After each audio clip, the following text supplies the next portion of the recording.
ভোটের বাতাস football ফেডারেশনে 26 October vote যুদ্ধে বেছে নেওয়া হবে আগামী 4 বছর দেশের ফুটবল চালাবেন কারা।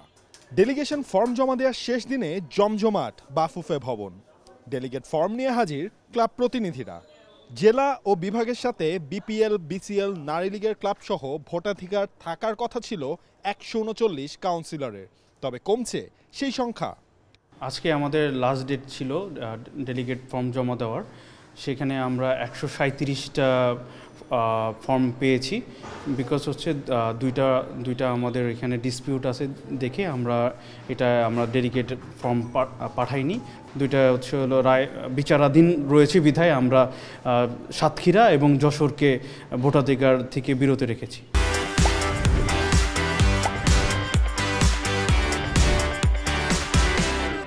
ডেলিগেটশিপ নিয়ে আসছে অভিযোগও।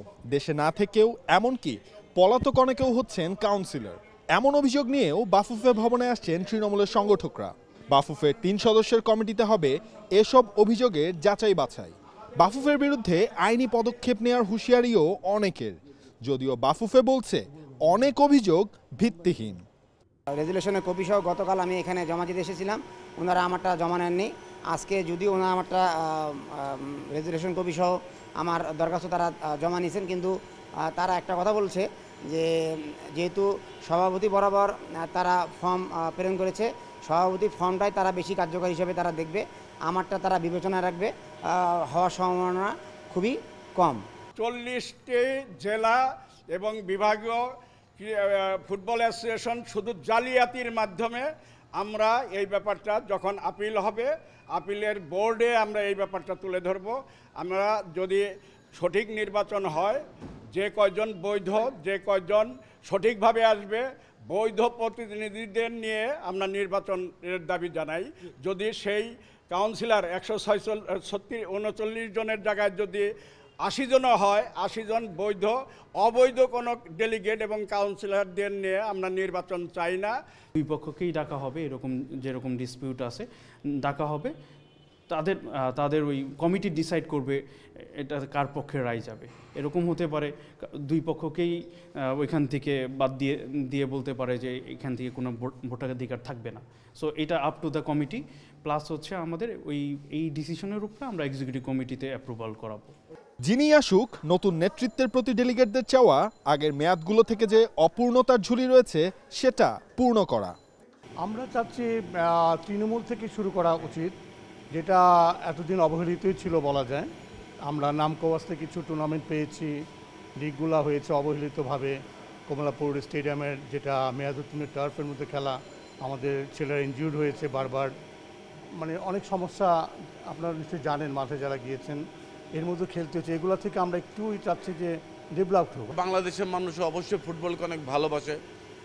যারা ভালো সংগঠক আছে, ভালো নেতৃত্ব দিতে পারবে, সরকার থেকে কিভাবে আদায় করা যায়, ঐক্যবদ্ধ থেকে সমন্বয় রেখে আমরা ব্যালেন্সভাবে একটু শক্তিশালী আমরা একটা কমিটি একটা চাই। আমরা খেলোয়াড় হলে যে ভালো সংগঠক হবে এটার কোনো গ্যারান্টি নাই।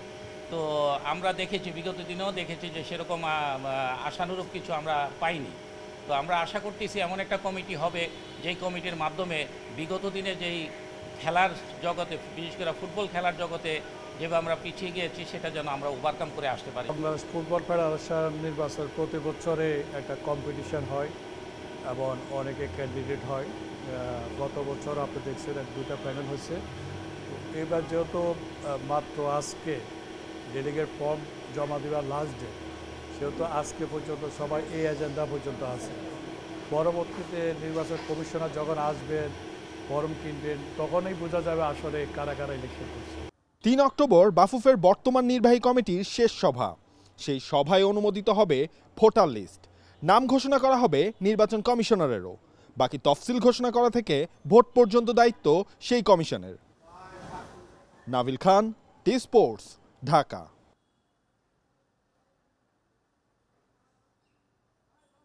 For more updates, subscribe to our YouTube channel and click on the bell icon.